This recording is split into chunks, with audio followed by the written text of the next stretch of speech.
भर में औसतन करीब 22,000 बार सांस लेते हैं। कभी गिना नहीं ना।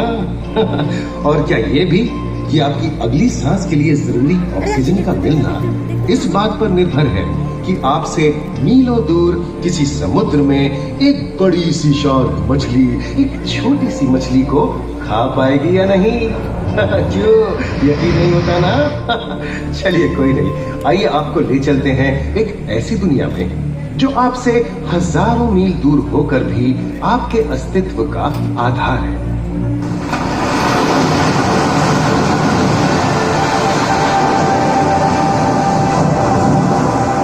ये महासागर है, मीलों दूर तक फैला हमारे जीवन का केंद्र, जिसका पानी हर देश की सीमा से परे है। हमें सांस लेने के लिए जरूरी ऑक्सीजन का 50 से 80% इन्हीं समुद्रों के पानी से आता है। ये भी कह सकते हैं कि ये सागर एक विशाल संयुक्त परिवार की तरह है, जिसमें ये सभी जीव एक ही घर में रहते हैं, जैसे मछलियां, mollusc, dolphin, seal, walrus, crustacean, bacteria, समुद्री एनीमोनी और हाँ, ब्लू व्हेल भी, जो पृथ्वी का सबसे बड़ा जीव माना जाता है। और जंतु ही नहीं, इन समुद्रों में पौधों की भी लाखों प्रजातियां पाई जाती हैं।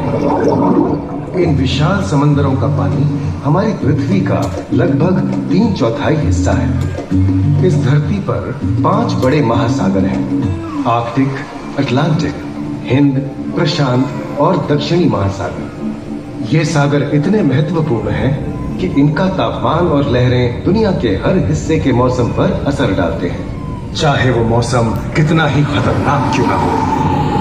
हमारी ही तरह पानी के नीचे पनपता हर जीवन सूरज की रोशनी पर निर्भर है। जी हाँ जनाब, सिर्फ ये जंतु, मछलियां, पेड़ पौधे ही नहीं, बल्कि बैक्टीरिया जैसे सूक्ष्म जीव भी सूरज से ऊर्जा पाकर खिलखिला उठते हैं। ये देखो मिस्टर ऊदबिलाव, कितने मजे ले रहा है। देखा इसे, अपने चेहरे की पोजीशन ऐसे बदल रहा है जैसे किसी स्पा में स्टीम ले रहा हो। और वो चली मैडम व्हेल इटलाते हुए सनबाथ लेने। और ये जोकर मछली यानी क्लाउन फिश, ये तो गाना भी गाती है भाई, बिना किसी सुरताल के। हाँ, ये रात समुद्री जानती है, और कोई खतरा महसूस होने पर ये कभी घुर्राती है और कभी चहकती है। क्लाउन फिश है ना। और ये डॉल्फिन हमारे स्मार्टफोन से भी ज्यादा स्मार्ट है। ये अपनी आवाज का इस्तेमाल सोनार की तरह करके एकदम सही दिशा में तैरती और एक दूसरे को संदेश भेजती है। जी हाँ, ईमेल या व्हाट्सएप से भी तेज। मूंगा चट्टानें यानी कोरल रीफ दुनिया की सबसे विविध इकोसिस्टम्स में से है। इन चट्टानों को अक्सर समुद्र के वर्षा वन कहा गया है। आइए, समुद्र में वर्षा, अजीब बात है ना। अरे दरअसल इनका नाम इनके आसपास बसे इन जीवों की विविधता के कारण पड़ा है। इनमें से कुछ मूंगे गर्म उथले समुद्र में, तो कुछ ठंडी अंधेरी गहराइयों में रहकर हमारे इकोसिस्टम के संतुलन को बनाए रखते हैं। पौधे हमारे इकोसिस्टम का एक बहुत ही महत्वपूर्ण हिस्सा है और पानी में ऑक्सीजन का सबसे बड़ा स्रोत है। इस नीले पानी में मौजूद कई पौधों में से एक बहुत ही महत्वपूर्ण पौधा है फाइटोप्लैंक्टन, जो पूरी दुनिया की ऑक्सीजन की जरूरत का लगभग 50% बनाकर हमारा अस्तित्व बनाए रखता है। इन समुद्रों में पहुंचने वाली सूरज की रोशनी की मात्रा के हिसाब से उन्हें 3 क्षेत्रों या परतों में बांटा गया है। सतह के सबसे नजदीक वाली परत को यूफोटिक जोन या सनलाइट जोन कहा जाता है। जाहिर है कि यहाँ सूरज की सबसे ज्यादा रोशनी पहुंचती है और 90% समुद्री जीवन इसी परत में मौजूद है। अगली गहरी परत को डिस्पोटिक जोन या ट्वाइलाइट जोन कहा जाता है। इस परत तक सूरज की सिर्फ 1% रोशनी पहुंचती है, जो पौधों के जिंदा रहने के लिए काफी नहीं है। तीसरी और सबसे गहरी परत एफोटिक जोन या मिडनाइट जोन है। यहाँ सूरज की रोशनी बिल्कुल नहीं पहुंचती। ये परत पूरी तरह से अंधेरी और ठंडी होती है, बिल्कुल किसी हॉरर मूवी के सीन जैसे। ये कई जगह पर इतनी गहरी होती है कि यहाँ आसानी से माउंट एवरेस्ट जैसे ऊंचे पहाड़ भी समा सकते हैं। और इसकी सबसे गहरी जगह है प्रशांत महासागर में मरियाना ट्रेंच। महाद्वीपीय तटों के साथ लगे उथले समुद्री इलाकों तक पहुंचना आसान है, लेकिन ये समुद्र का सिर्फ 10% है। समुद्र की गहराई जितनी बढ़ती जाती है उतने ही वहाँ के हैरत अंगेज जीव जिन तक पहुँचना मुश्किल होता जाता है। ये समुद्री जीव पहले तो अपनी खूबसूरती से आपको झलते हैं और फिर अचानक एक खतरनाक रूप ले लेते हैं जिनसे बचना मुश्किल ही नहीं नामुमकिन है।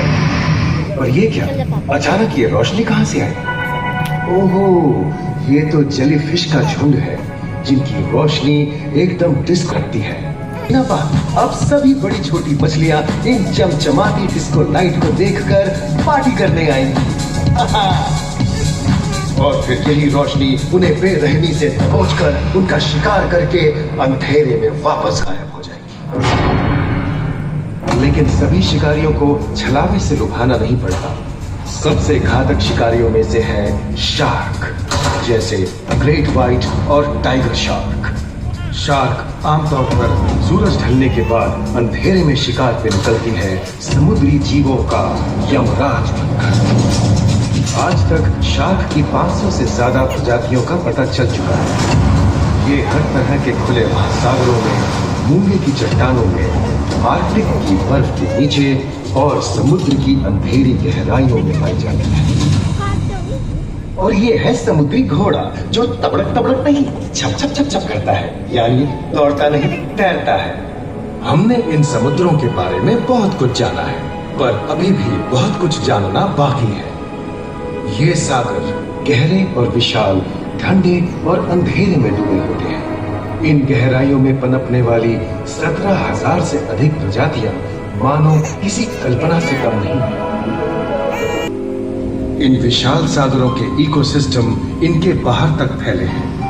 खारे पानी की खाड़ियां, समुद्रों, समुद्र तटों और नमकीन दलदली इलाकों तक।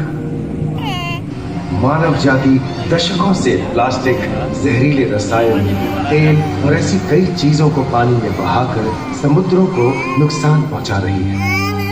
कई समुद्री जीवों या मछलियों की दर्दनाक मौत और उनकी इस तड़प का जिम्मेदार हमारी मानव जाति ही है।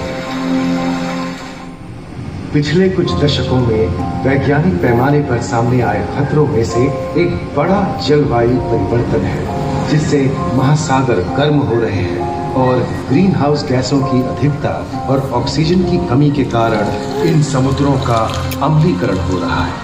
सागरों के इस तरह गर्म होने से पानी का स्तर बढ़ गया है और बर्फ की चादर पिघल रही है।